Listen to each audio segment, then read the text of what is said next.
I don't care. Playing golf in the United States is fascist behavior.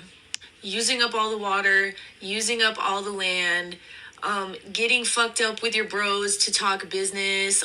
Listen, I'll be honest, I've heard a lot of historical opinions and a lot of really bad takes on things, but this is probably something that I'm genuinely impressed by this. I really am.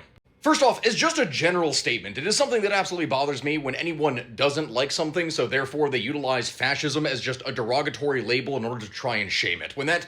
Listen, I don't actually like golf. I don't want to have to defend golf. I think that it is a stupid sport. However, I do think that it is. But that doesn't mean that it is fascist. This is a sport that is quite literally over 500 years old as it exists going back into medieval Scotland. This is something that very clearly is not. If anything, if you don't want to say it's fascist, you could say it is feudal, because guess what? This was a game that could be played by Scottish and English, later, noble landlords. Because yes, it does require a lot of land in order to actually utilize.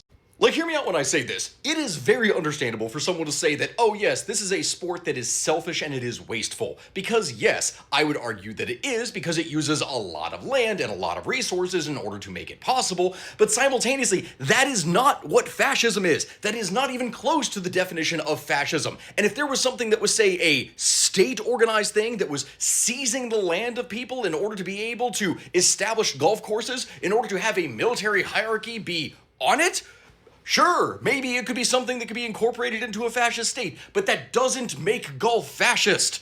I mean, seriously, I can't blame someone for having a bad opinion about sports in general. That is something that is a fact of life. I myself have some bad opinions, like in the case that I don't think that any sport that can be judged by a panel of judges where you are given an arbitrary score, that is something that should be a sport. And because of that, my wife has called me a dumb idiot many times. I understand this, but that is just my personal opinion. But labeling something as fascist like that is just so insanely stupid that it boggles the mind.